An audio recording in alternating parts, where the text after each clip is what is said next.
New Zealand Tech Podcast, the voice of the tech community, proudly supported by Umbrella Connect. Greetings and welcome along to the New Zealand Tech Podcast. I'm your host, Paul Spain. Now, today we have Peter Griffin, tech journalist extraordinaire, coming in from Wellington. How are you, Peter?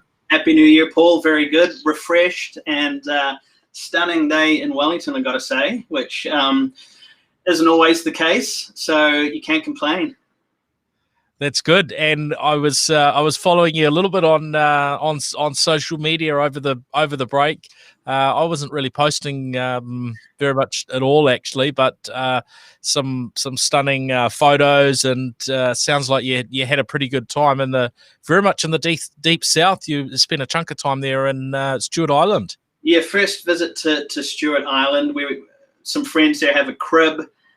We went and stayed at that just after Christmas, all the way through to after New Year. So had New Year's Eve in Stewart Island, which was crazy.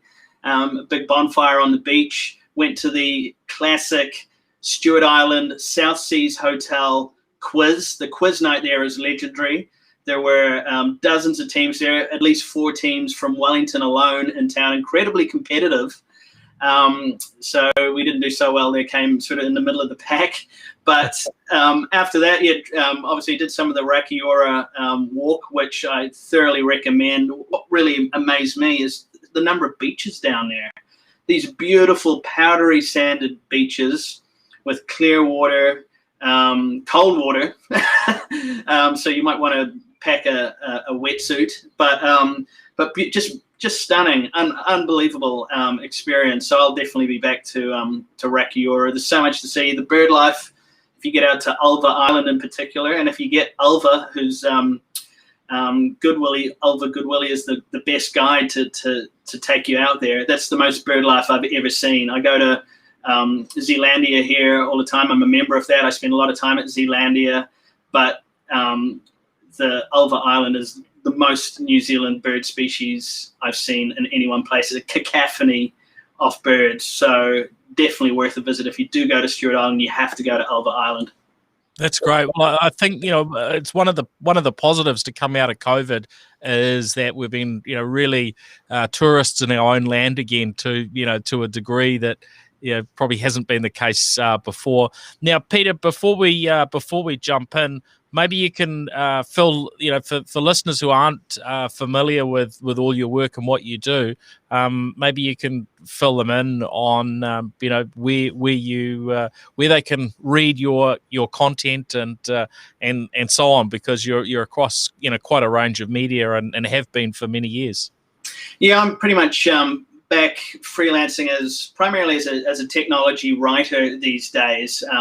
A bit of science as well, but primarily technology. My background is as a newspaper reporter. I was the technology editor on the New Zealand Herald back in the early 2000s to the mid 2000s, before the real boom in social media, apps, the rise of the iPhone, all that sort of stuff. Very much covering enterprise tech, what is very dull and boring now, but was the bread and butter of that beat back then. Then I left the tech world to set up something called a Science Media Center, which was addressing, at the time, about 10 years ago, a bit of a market failure in that we did not have much good coverage of science-related issues, but we had much more complex issues coming down the road at us, such as climate change and genetic modification. One of the first things I worked on at the Science Media Center, swine flu pandemic. So having to deal with that, and now we're obviously in the midst of an even worse pandemic. So I spent a decade setting up that, working with journalists and media outlets, trying to improve the scientific literacy and just the engagement with the scientific community. So we media trained hundreds of scientists through our Science Media Savvy course. As a result of that, we've got now a lot of really confident scientists who are engaging on everything from nanotechnology. You've got people like Nano Girl, who was one of the first through our media training courses, all the way through to the climate scientists, the earth scientists who've done such a great job around the earthquakes. So I think now we've got, in this country, we're fortunate to have a much better scientific discourse than we have seen in some other countries. The anti-science movement incredibly strong in the US and the UK, and that's been to the detriment of the country with the COVID pandemic. We do have those elements here, but the discourse in our mainstream media, by and large, is evidence-based. They don't always get it right. They're under-resourced and stretched, and we don't have journalists with a scientific background. We're never going to have that. But what we do have is people who want to get it right and want to do a good job, and there are more of them than ever with the likes of the Spin-Off Newsroom and other outlets that are now resourcing the science round. So I think we're well placed. We still have the COVID conspiracists, the 5G nutters, those sorts of people, but it's imperative and it's responsibility of each of us independently to call that BS out and to question that stuff when we see it in our social media feeds and when our friends are peddling it. And I think Kiwis are getting on board with that. Great. Oh, well, thanks for that. Well, let's jump in now. Today, I sort of really wanted to look at some of the topics that are really important, very, very topical, sort of time wise. I want to delve into a little bit about this talk around having some big data centers, maybe based in New Zealand, these hyperscale data centers, as they're called. Data grid has been proposed and looks to be something that will move ahead in the Invercargill region. We've had the Reserve Bank impacted by a cybersecurity incident in recent weeks. That's been in the media, today and in recent days. Bitcoin and cryptocurrencies have just been really huge. People talking about it everywhere right now. It sort of seemed to have been quiet for some time, but then there's been this huge ramp up, and with a ramp up, often there's a bit of a slide, and there's all sorts of discussions and things going on around that. So we definitely want to talk about that, and there's a bunch more topics there that I hope we'll get to as well, including the role of social media in what's happened in the US recently, and regulation and management, and who decides who should have a platform, how we should move forward on that stuff. So plenty to delve into there, Peter. To start with, now you've just been in Invercargill, as well as across there on Stewart Island. What did you pick up sort of talking to people? There's obviously a sort of a time of real uncertainty there, with a lot of people's livelihoods likely to disappear, with the closing of the aluminium smelter, and really some interest in, as data grid and this idea of having hyperscale data centers in that part of the country, to sort of to a degree to mop up the spare electricity that will be generated, but also what's its role in terms of helping with those whose livelihoods have been impacted. What did you learn down there, Peter? Well, the first thing that strikes you, I think, if you haven't been to Invercargill, which I hadn't, this was my first visit, is just what a presence the Bluff or the TY Point aluminium smelter actually is. You look out from over the plains at Invercargill, and when you're flying into the city, and you see this massive singular smokestack out on the point there, which is huge, and that is the smokestack for the aluminium smelter. And when you talk to people around town, I very much went into the people in pubs at the airport, that sort of thing, just locals, asking them, what do you reckon about TY shutting down? And they're very passionate about it. They're very worried. They realize how important this infrastructure is to their city. It employs a lot of people directly, and then the service industry around that. I talk to people who their livelihoods are dependent on those aluminium smelter workers coming out of there. They're well paid. It's a high average salary at that factory. They're spending money around town. And Invercargill, beautiful town, a lot of heritage there, but you do get to see that it's a fragile economy as well. And this would be a major blow. So I sort of went down there thinking, this is a sunset industry. The sooner we get rid of it, the better. It's a high polluting industry. The sooner we use this energy for more sustainable purposes, the better. But the reality is, I think, it definitely changed my viewpoint talking to people, is that they need this. And if this winds down quickly, we're really going to have to mobilize to help out Southland. And while the data grid venture, which we're going to talk about, I'm 100% behind it. I love the idea of it. The sense I get down there, it's not enough. It's not going to be a big enough employer. It's not going to actually use a lot of that spare capacity that would be freed up with TY Point shutting down. In fact, the data grid people have already secured 100 megawatts of capacity from Meridian, so they can do that regardless of what happens with TY Point. So the argument down there is, give us the additionality. We need 10 data grid type things that actually employ significant numbers of people and allow them to retrain. This is actually going to be a win for the region. So I think there's a question mark over that, and in my mind, a longer time frame to wind down TY would be preferable, especially considering, as people reminded me down there, this is some of the best aluminium in the world that's being produced there.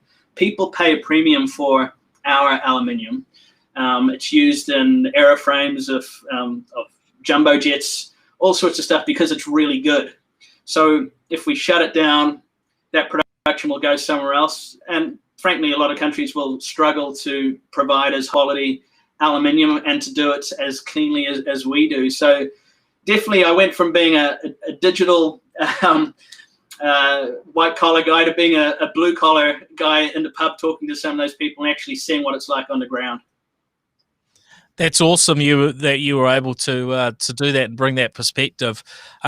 Look, I'm certainly in the camp. If we can make it work to have these hyperscale data centers, here in New Zealand, there's seem to be quite a bunch of benefits. So if TY Point can keep running, that's incredibly helpful. But ultimately, that's out of our hands to a big degree.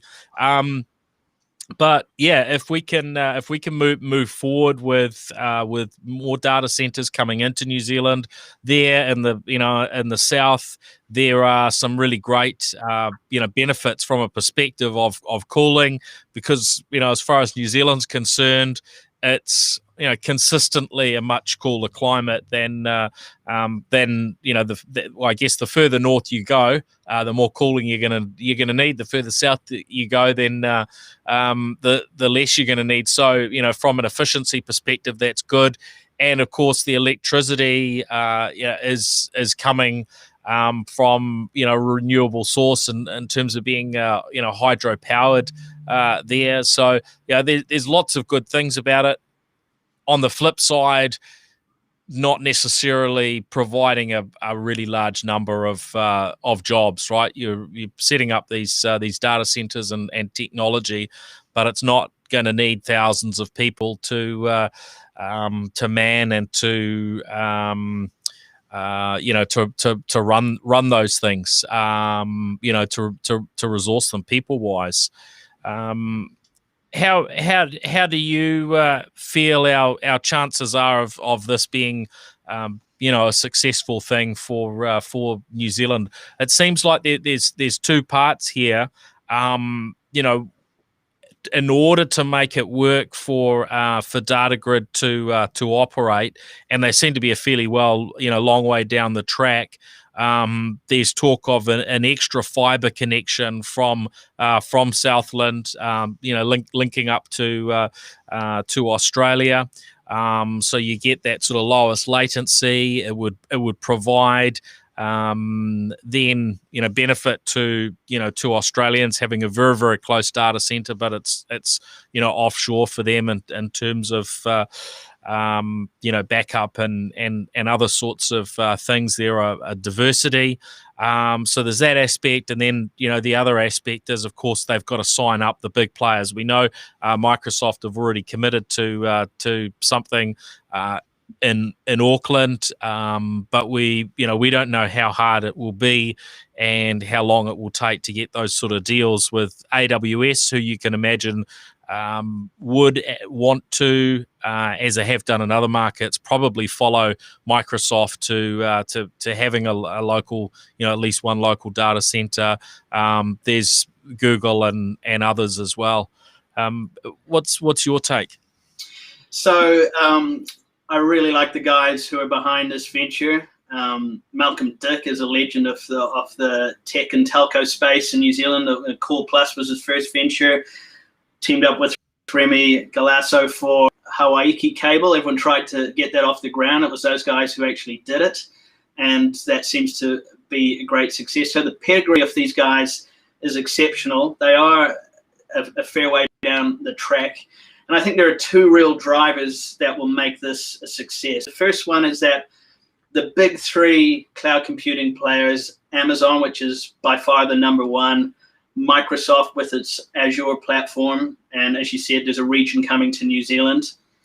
Google, which is a smaller player but significant, and then you've got Alibaba Cloud as well, which is tipped to surpass Google in terms of global market share this year. So that's a big player that should be on our radar as well. One thing that these companies have in common is that they have a mandate to power their data centers with green energy.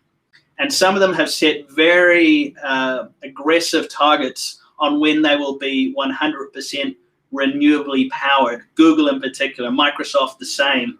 They're literally saying by the middle of this decade, they want to have 100% renewable energy powering all of their operations. And these are very data intensive operations. They use a lot of power. So as you said, the cooler temperature down here will reduce their power consumption, they estimate, by up to 30%. And we've seen in Iceland how that has attracted miners in large numbers, but lots of corporates, the likes of BMW, who are doing a lot of computational design work, are basing their stuff on servers up there. So that is a huge driver. And if you look at, for instance, Google's business around the world, some data centers run on very dirty energy, particularly in places like Taiwan, around the Asia Pacific region, where they just don't have enough renewable. We do. So they could legitimately claim that they are 100% renewable later this year if they really wanted to. The other driver is distributed computing. So that what these companies are increasingly doing is spreading their workloads around their data center regions around the world, so they can send really intensive workloads to places where there is renewable energy.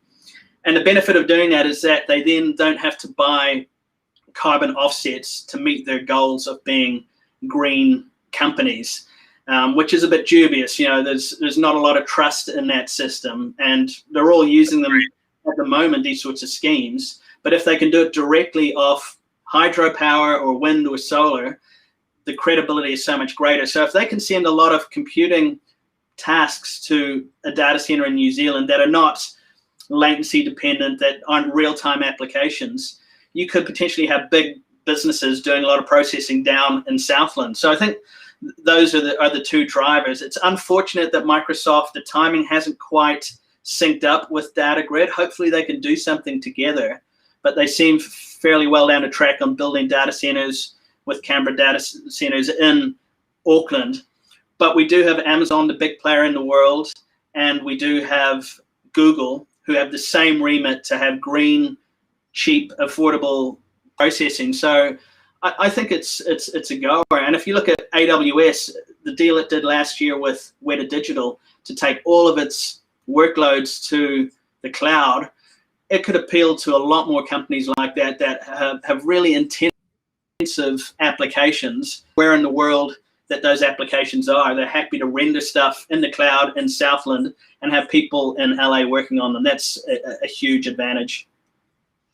Yeah, look, I think really exciting, and I hope these things certainly progress, and hopefully at some pace, and we can get some of those deals done. But as you say, those behind it have got a pretty good success there in Malcolm and Remy in terms of previous things. So I'm feeling pretty upbeat.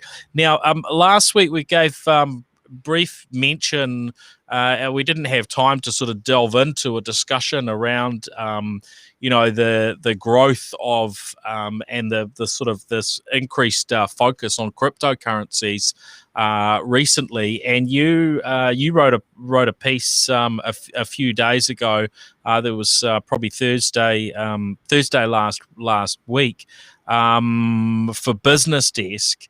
Sort of sharing some of your thoughts on what's happening. Is this going to be a breakthrough year ahead for crypto? And look, we've talked about cryptocurrencies and blockchain, I don't know, quite a number of times on the New Zealand Tech podcast.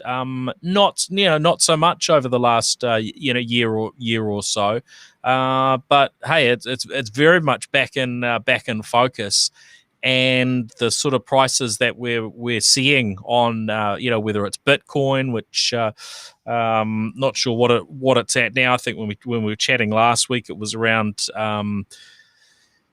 in the direction of 50,000 New Zealand dollars for a single Bitcoin. Of course, you can buy sort of fractions of and so on. But this was and it really unprecedented in terms of values we've seen. The last high, I guess we're looking a couple of years or so back. So there'd been quite a dip there, for a period of time. Maybe in fact it's probably, I think it was 2017 we saw those highs. So there's been this sort of big gap and a lot of uncertainty really around whether cryptocurrencies are safe or whether it's very much a huge gamble. In the meantime, on one of our other shows, the New Zealand Everyday Investor, there's been a fair bit of discussion on there and talking about it, I guess, with a reasonably sort of clear and level-headedness, which some listeners may want to sort of delve into some of those discussions and approaches to how you can invest in it without I guess putting everything you own at risk. Peter, what are your thoughts on where this is headed? Well, I don't invest in Bitcoin because I don't really understand what is behind the volatility a lot of the time. Obviously, at the moment, you can see why Bitcoin has been surging. It's dropped. I think it's down to under 48,000 today. But we saw in 2017 it hit a record high, and early this year it's at an even greater high. And you can sort of see that in a time of uncertainty, a lot of people do see Bitcoin literally as the digital equivalent of gold. In times of volatility, when particularly central banks are printing money around the world, we could see inflation as a result of that. They're looking to Bitcoin, which is a limited. There's only 18.5 million Bitcoins. There will only ever be 21 million. So it's not tied to any fiat currency, but it is a limited supply, and people see a lot of intrinsic value in it, so they want it. So it's surging at the moment as people get into it. But not only people, institutions are getting into it in a way that they haven't before. Billions of dollars that have been bought up in the last year, the likes of Jack Dorsey's payment company put 50 million, I think, of Bitcoin. So they are buying it. Organizations are legitimizing it by buying into it. But we haven't seen the breakthrough moment that has been talked about for a long time. For people like myself that are more interested in this as a way of trading and exchanging value with friends, but also with merchants to pay for things with this, with lower transaction fees, more innovation around the payment experience, not being beholden to the credit card companies and the contactless fees that they charge. That's what really excites me about Bitcoin and cryptocurrencies in general. And the breakthrough that we will see this year is PayPal making it available as a payment method with 26 million merchants around the world, and what that will mean for the acceptance of Bitcoin. It doesn't mean that merchants are going to be handling Bitcoin, but PayPal will convert that into their fiat currency of choice, so they don't ever touch the Bitcoins. But just the sheer fact that you are able to hold Bitcoin in a wallet, in a trusted wallet with the PayPal name on it, and pay people with great convenience, I think is the sort of breakthrough that this needs. We thought it might have been when Facebook tried to get into it with Libra, that would be a breakthrough moment for crypto. That for numerous reasons was a disaster, and I think we're happy that never went ahead. But PayPal, I think has the potential to legitimize this. We're also seeing regulations coming in the US, which will make it easier and more comfortable for investors and financial institutions in that to hold Bitcoin and to be able to trade it as well. So there's a lot of things converging, which are giving critical mass to it. And I think that's sort of behind the surge in value we've seen in the last few months. Yeah, there's certainly a big sort of rise in interest, and I mean I agree in terms of those things that are helping drive it. And when you've got zero interest rates or near zero on money in the bank, and banks printing money at it does push people to look in different areas. It's been very interesting during this period of COVID.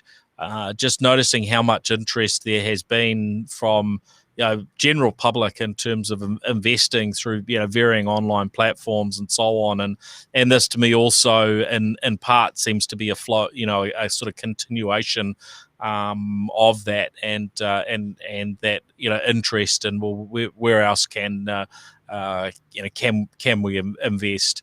But look, I think it's very much what you say. I'm very interested in that, where it becomes something that's relevant for everyday transactions. And going back, I don't know, it was maybe two or 3 years ago.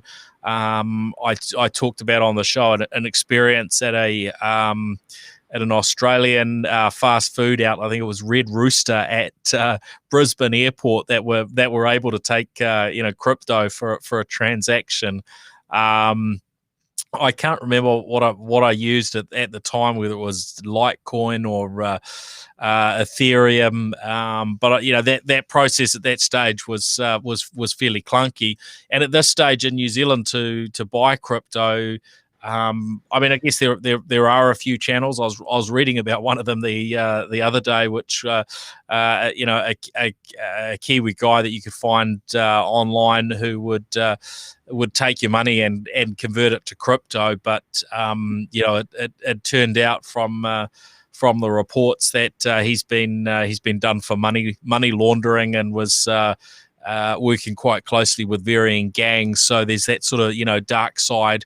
But I think on the or sort of suspicious side to the way in which crypto has been used in the past. But now we seem to have quite strict anti-money laundering sort of regulations really internationally, that mean although the platforms themselves, your transactions can be anonymous, usually if you're dealing with somebody local, then you've got to jump through these varying hoops to prove who you are. So I see there's certainly a level of legitimacy that's really coming, or has come to transacting in cryptocurrencies over the last couple of years or so. So I think it's going to be pretty interesting to see how it plays out. Yeah, and there is tension over that at the moment, where the US government is saying if we are going to give this legitimacy, we need to be able to see more detail about each transaction that's going on. in the cryptocurrency space, and the likes of Jack Dorsey are saying, well, I can't be expected to supply all of that information. So there's a lot of tension there on how that will end up. But the other leg of it, which gets talked about in separate terms a lot, is the blockchain innovation. And that's where I'm also really passionate and interested to see what's coming down the track. For instance, I'm just in the process of selling my house. I'm settling on the same day with the person who's buying the house. I'm settling on the place that I'm moving to as well. And it's a complete nightmare, because I'm reliant on the bank of the person who is buying the place, putting the money in my account, and then I have to put the money from my account into the house, the vendors that I'm buying off. So it's a nightmare, and it's all got to go like clockwork. If you had a blockchain system, that could be an instantaneous transaction and a low-cost transaction that doesn't require big lawyers' fees. That's the innovation I want to see. And we are locally a small but innovative group of people, the likes of Central, others that are doing cool things in the space. There's a company called that's associated with that Centrality blockchain or a variation of it, which is essentially you cut out there for a moment, Peter. It's called Power Finance. And the aim of this is to make it easy for any company. It could be a car yard or a housing company to offer finance as part of their bundle. Typically, they will team up with a finance company to offer finance, issuing on the chain basically digital tokens which are backed by real fiat dollars, and they've got an agreement with the Reserve to do that, with Treasury to do that. So there's a lot of innovation going on in this space. It's still early days and just don't really understand it or trust it, but that example of where it could help me with my property situation, I think is going to be the driver towards real tangible outcomes in that space.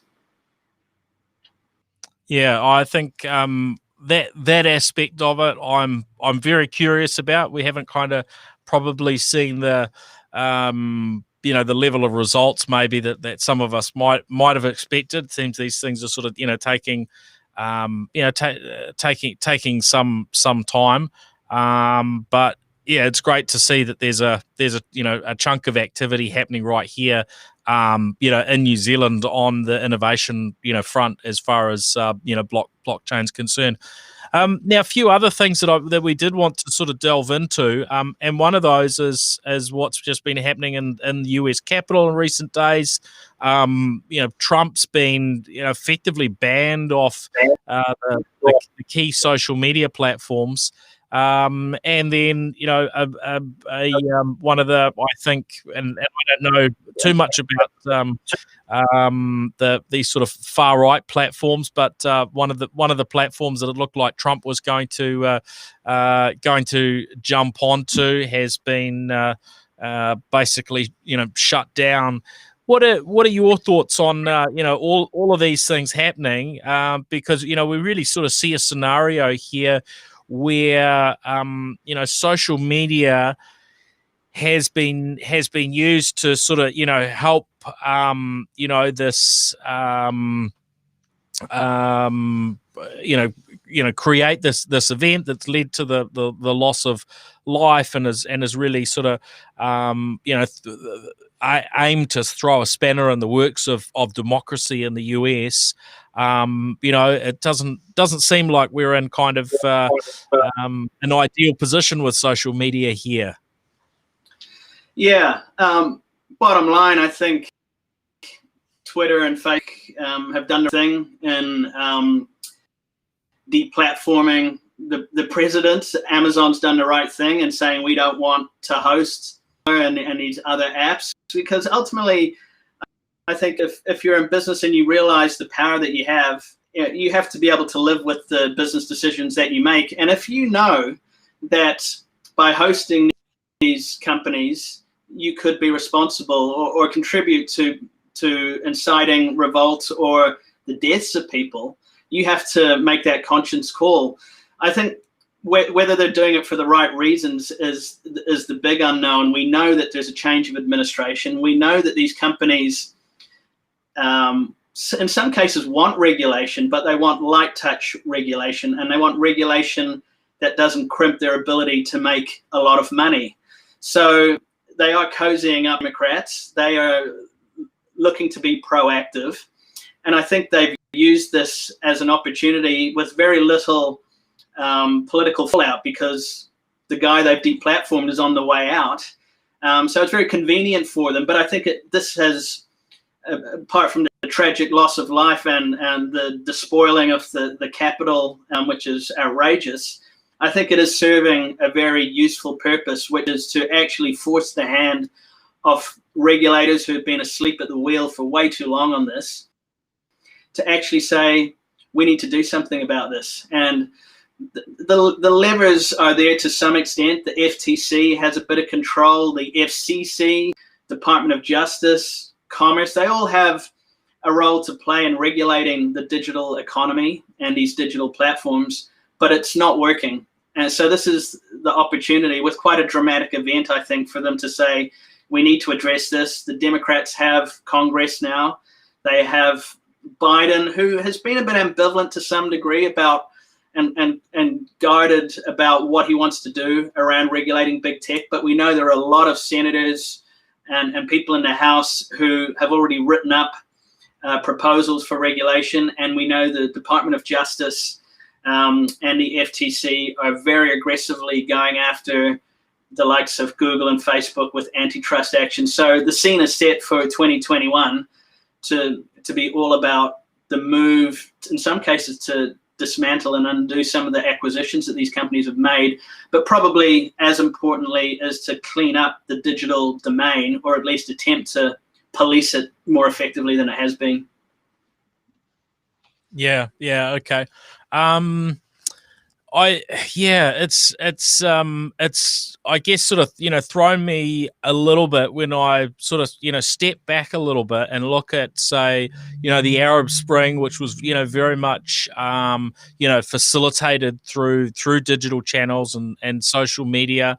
Then we look at China, for instance, where we know that the government has put some fairly extreme measures in place, not just around social media, around access to content in general, blocking varying platforms, although it actually seems okay for certain people to use these platforms, be they members of government or other people within China that have maybe posted on American sort of social media.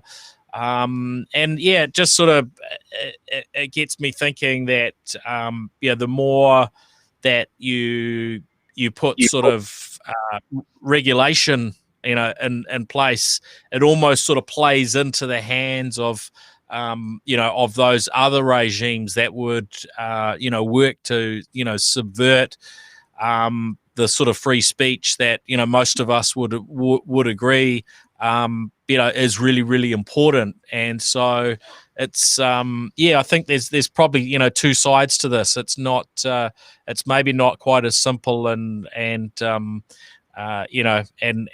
cut and dried as maybe what we've seen in recent days, when you sort of step back and and look at the bigger picture, and if the US and other sort of big democracies are just are putting a lot of levels of control around these channels, then it becomes pretty hard for other countries who may have quite different values. You're sort in some ways playing into their hands, and I wonder where we could be in a decade in terms of just how these things might look. Yeah, I don't think we need to or the US regulators need to go incredibly heavy-handed on this. At the moment, we have a situation where we have conflicted parties. We have these companies making essentially corporate decisions on who has access to their platforms. And technically, it's their right to do that. They don't need to host various people on there if they don't want to, but they recognize their power and their influence and their reach. So they take these decisions seriously. But at the end of the day, they cannot make objective decisions about this. There are lots of precedents around the world, including here in New Zealand. We have a Broadcasting Standards Authority. We have a Media Council where these difficult decisions are made about who should be censored, who has breached standards and therefore should pay a penalty. And we need to do the same thing for social media. The problem is social media is so permeable and vast and amorphous that it's a much harder job to do it. But at the very least, we can have an independent group working to a charter that deals with the super influencers, the people who have 8 million followers, and literally with one tweet can be responsible for people's deaths. We can deal with those people in a manageable and police the industry to self-police itself. That's got to be the starting point. And we don't have a overarching digital regulator in the United States. Is a real problem, and to be a real problem. So that's need to start, and it may cost the industry some money to do that, and the US government, and we will subject to this at arm's length because decisions that are made in Washington will impact what we on social media. It doesn't stop us from making our own decisions about that and policing these platforms on a local basis as well. And so far we've been very hands-off on, but we may see some changes this year with potential strengthening of, speech laws and things like that. That's definitely the cards. Give the opportunity to platform people as well. Yeah. Well, yeah, I think it would be important that there be some alignment there between different different countries, and I would be very very interested to see the role that our government would play, and how we could contribute to that. I imagine. They've got to find that sort of right sort of balance that hopefully could stay in place on a with some improvement over time. But laws don't seem to change very often. The governments sort of tend to change more often than the legislation. So it's minefield to navigate, but I hope we get that right. Now, moving on, in terms of another thing that's impacted us, locally, these varying issues as far as cybersecurity is concerned. Of course, in recent days with the Reserve Bank having been compromised, and this one, I guess I see it as just another stacked on top of dozens of other cases that have caught our attention in the mainstream media over the last year or so. It's another wake up call around cybersecurity. I think what we've seen in the US and internationally, and just in the last few weeks, added to this one, sort of highlights that there is no organisation that is immune to being impacted by cybersecurity incidents. And the Reserve Bank case, we don't know. As always, you never know all of the inside details.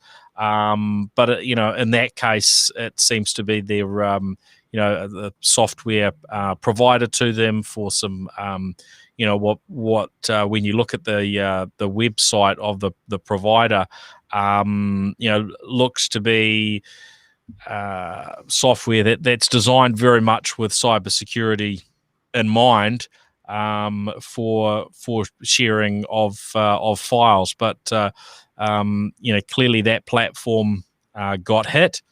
And the impacts of that I'm sure will be felt for some time. The software, the vendor we understand was involved, Extelion. When you have a look at their website, sort of it reads like this would be the appropriate sort of vendor to go for something like Reserve Bank in terms of how they sell themselves as a enterprise content firewall and some of the things that they delve into. But clearly not quite as simple as that, and lots of people have got burnt on this occasion.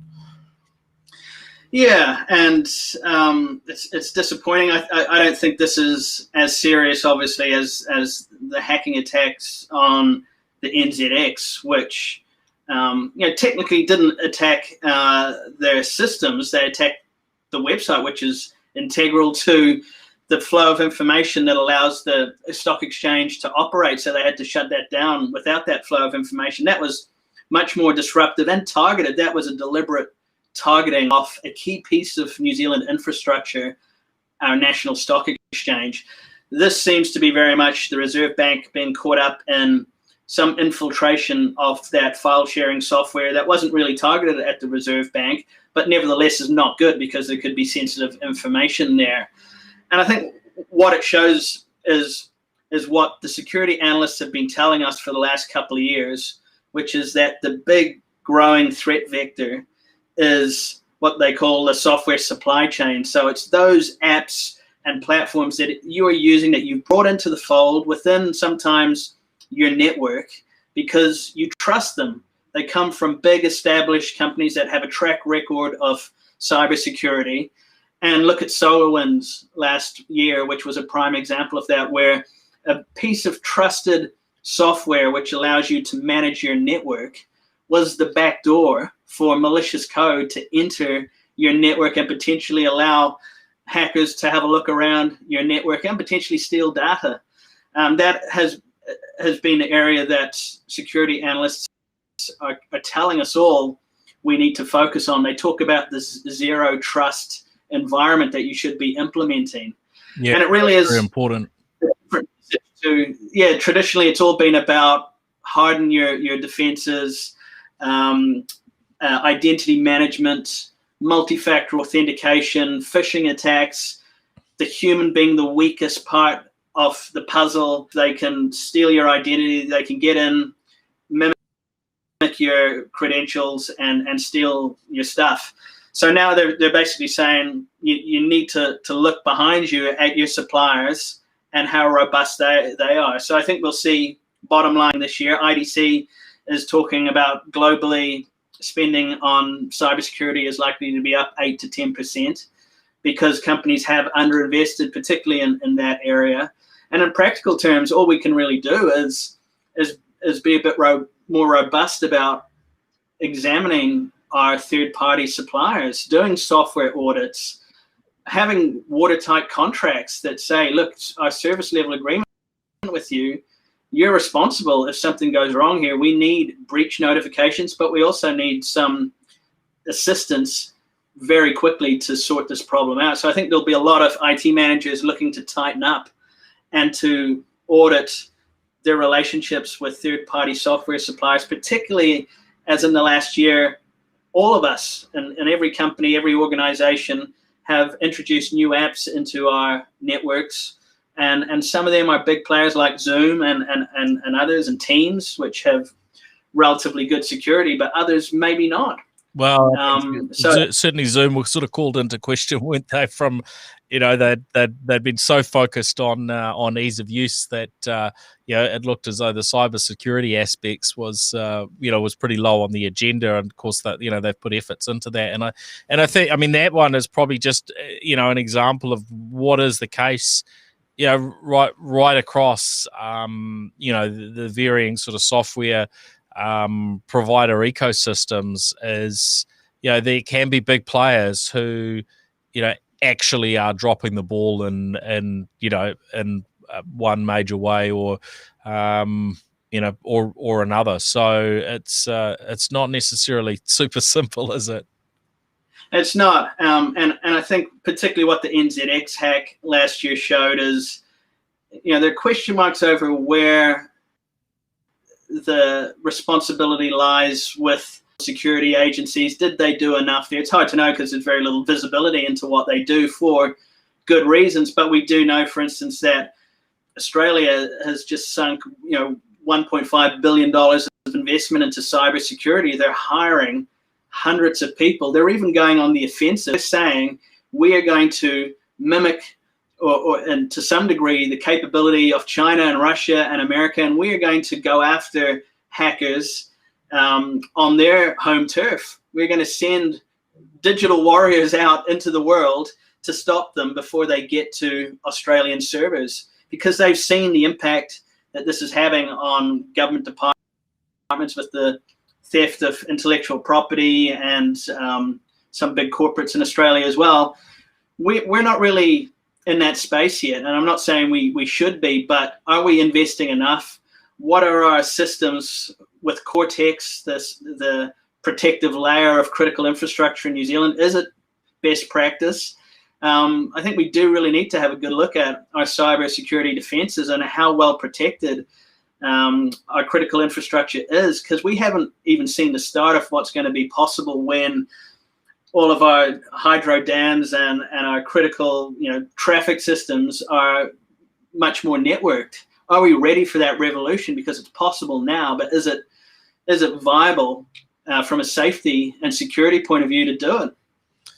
Yeah, look, there's a lot more there to delve into, Peter. So I think we probably have to reconvene for another episode at a later date. But look, it's been absolutely fabulous to catch up with you as we're doing these sort of, I guess, kickoff episodes for 2021 for the New Zealand Tech Podcast. And I think look, there's a lot of important topics here. Some of these we probably need to sort of pick apart with some dedicated discussions and dedicated episodes.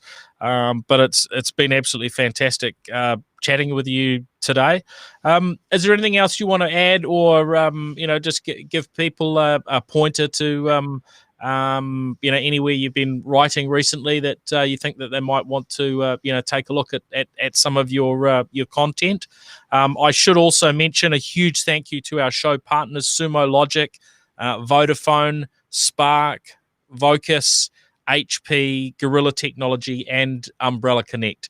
Of course, Umbrella Connect is one of the outlets that you've been writing for.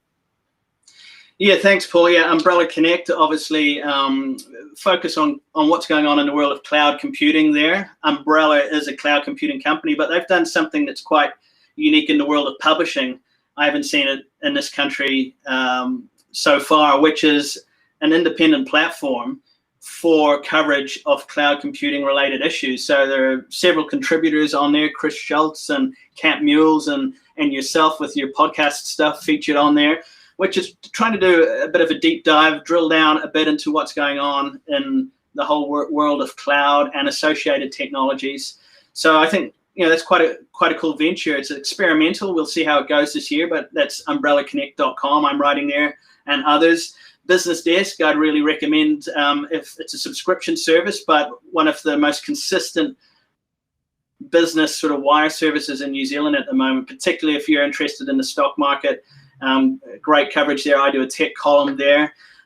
Stuff Science, I'm the columnist there, writing about science-related issues.